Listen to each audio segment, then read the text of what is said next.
नमस्कार दोस्तों, आप सभी का मेरे YouTube चैनल पर हार्दिक स्वागत है। आज हम जानेंगे गॉल ब्लैडर स्टोन के बारे में। गॉल ब्लैडर स्टोन को मेडिकल टर्म में कहते हैं कोलेलिथियासिस। आजकल मॉडर्न लाइफ में इसके इंसिडेंस बढ़े हुए हैं। ज़्यादातर पेशेंट जाते हैं कोई दूसरी जांच कराने और पाते हैं कि उनको गॉल ब्लैडर में स्टोन हो गया। तो इसी के बारे में आज चर्चा करते हैं। गॉल ब्लैडर स्टोन जो है वोमेन है मेन है, तो ये पाया गया है कि वोमेन में ज़्यादा होता है। महिलाओं में इसका रेशियो 4 गुना ज़्यादा होता है। रेशियो देखा गया है 4:1 का।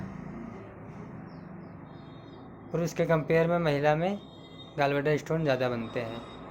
एक दूसरा फार्मूला से हम याद कर सकते हैं, जैसे इसमें पाया जाता है 4F। फीमेल है, अगर वो फैटी फीमेल है, 40 एज ग्रुप में है और फर्टाइल, तो फीमेल फैटी 40 और फर्टाइल है अगर, तो इसको ये स्टोन बनने की टेंडेंसी मोस्टली ज़्यादा होती है। देखते हैं इसके एटियोलॉजी, इसके कारण क्या रहते हैं। तो गॉल ब्लैडर में क्या रहता है कि बाइल एसिड जो है इकट्ठा होता है वहाँ पर। अब बाइल एसिड, उसी में बाइल पिगमेंट हैं, बाइल जूस हैं। अब इसको इकट्ठा करने का काम हमारा गॉल ब्लैडर करता है।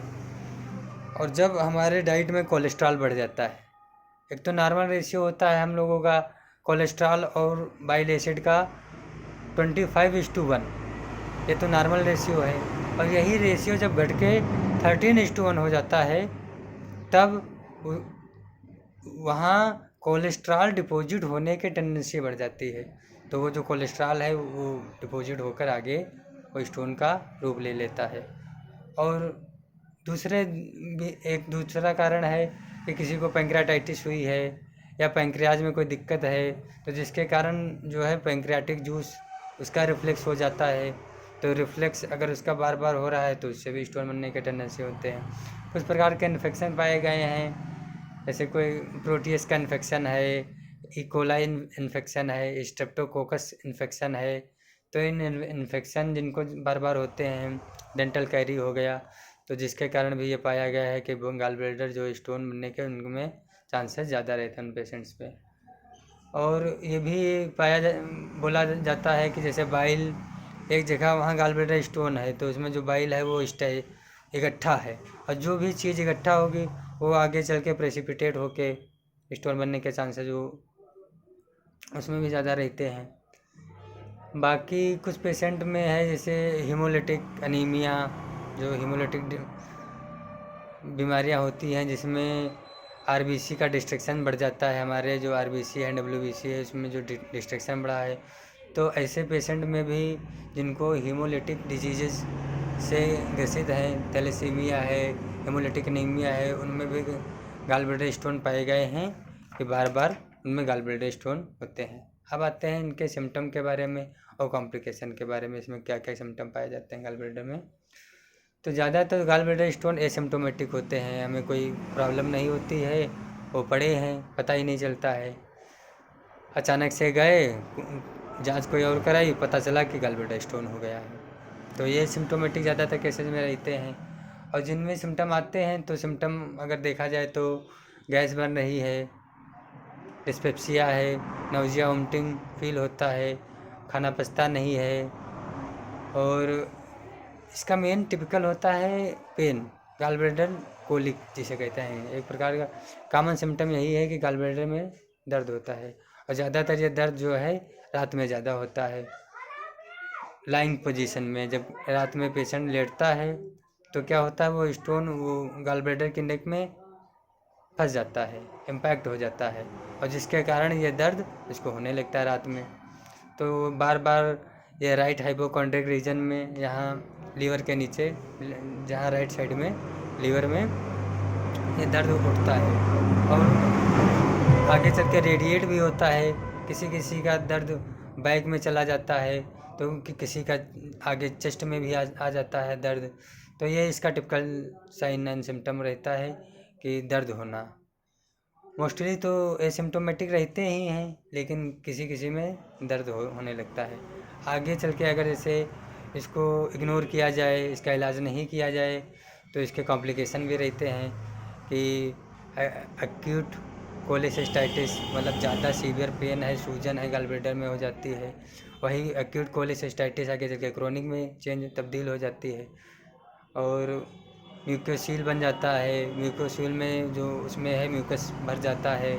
या पायोसील हो गया तो गॉलब्लैडर में पस का भर जाना पायोसील बन गया। या परफोरेशन हो गया कि जो गॉलब्लैडर स्टोन में है कहीं छेद हो गया, परफोरेट हो गया, फिर वो आगे चल के पेरिटोनाइटिस कर दिया, इन्फेक्शन हो जाता है, फैल जाता है, फिर ज़्यादा कॉम्प्लिकेट हो जाता है। तो इसमें इलाज ज़रूरी है।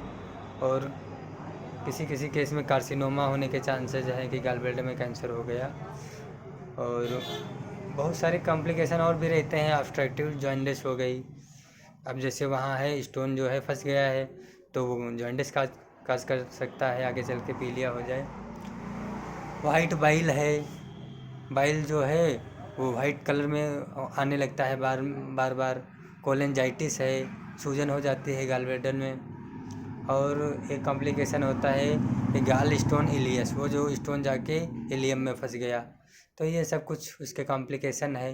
बाकी हम कैसे जानते हैं कि गॉलब्लैडर स्टोन का इन्वेस्टिगेशन हम जानेंगे कैसे कि उसको गॉलब्लैडर स्टोन है?